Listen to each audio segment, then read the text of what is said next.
It's really quiet in here right now, but hopefully Sunday morning it won't be. Hopefully it's going to be full and you're going to be here, and here's what we're going to talk about. Lots of Sunday mornings we come here and we don't have a unifying theme.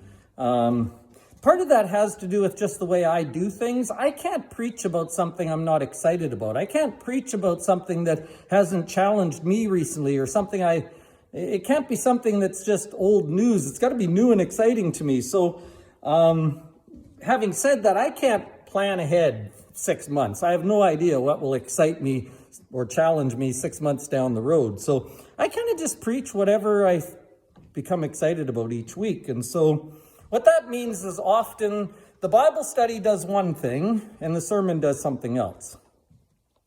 But that's not true this week. This week, we do have a theme. This week, both the Bible study and the sermon are going to talk about baptism.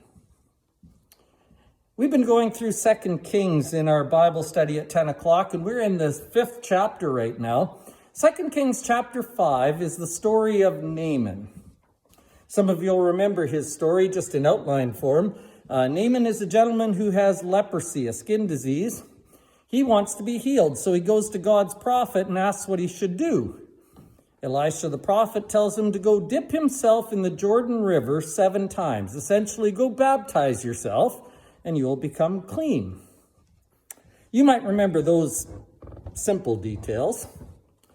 What shocked me when I read through 2 Kings 5 this week was how many details I had missed or forgotten about in that story. In fact, I think I probably found 10 different things that are really interesting, really important, really applicable to us, that would help us understand our relationship with God and help us understand why he asks us to do things like be baptized. What I'd like you to do is, before Sunday, go and read 2 Kings chapter 5 with new eyes, just looking for the things that make you go, oh, I forgot that. Or, oh, I haven't seen that before. Or, oh, that's really interesting. Go look for those things and then come and share them on Sunday morning. I think there's enough of those things that it might take us 2 weeks to get through 2 Kings 5, but it'll be a good discussion. You won't want to miss that. Then when we come to the sermon, I came across a story while we were on our holidays this past week. I came across a story that I can't stop thinking about. And so I'm going to open the sermon with that story this week. And I guarantee you that a month from now, you'll still remember the story too, because it's that good. And you'll remember this story not only because it's that good, but because it'll help shape the way you think about your own life. It'll help shape how you think about your own baptism. You see, here's the thing. I think we often misunderstand baptism. In some cases, we make the act of being baptized too important, as if it's the only thing we need to do, which it isn't.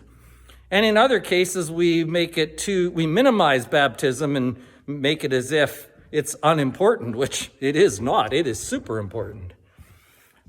But somewhere in between there, we have missed one of the most important parts of baptism. So 10 years ago or so, I was doing a baptism and I explained what I'm going to explain to you on Sunday morning. And I had a woman come to me, a woman who had grown up in the church, probably 50 years old, faithful member ever since she was a baby. Her parents took her to church. She's been around there forever. And she said, I have never heard that before. And it's so good. She was so excited to hear these scriptures because it actually made her baptism into something she'd never heard and never thought about before.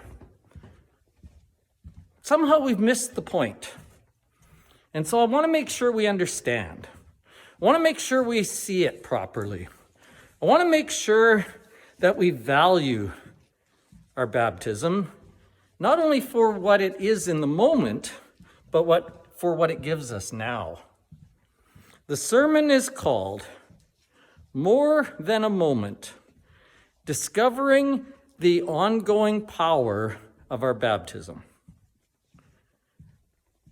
I think this lesson is just really important. In fact, you can judge whether you like the delivery of the lesson or not. You can judge whether you like the way I present it or think I do a good job or not. That you can debate that all you want, but there is no debating.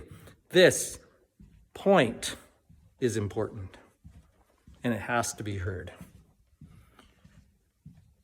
More than a moment, rediscovering the everyday power of our baptism. Just a quick reminder, too, that we're having lunch on Sunday. So again, soup and sandwiches and desserts and chips and veggies and whatever like that. Bring enough for your family. Bring enough to have enough there so that we can invite other people to stay if they don't know about it. I'm really looking forward to that time of visiting and catching up. And boy, I'm really looking forward to the lessons this week. If you're not able to be here this week, please watch the video. It is simply that important. But I hope you get to be here in person. I hope we get to see each other. We'll see you Sunday.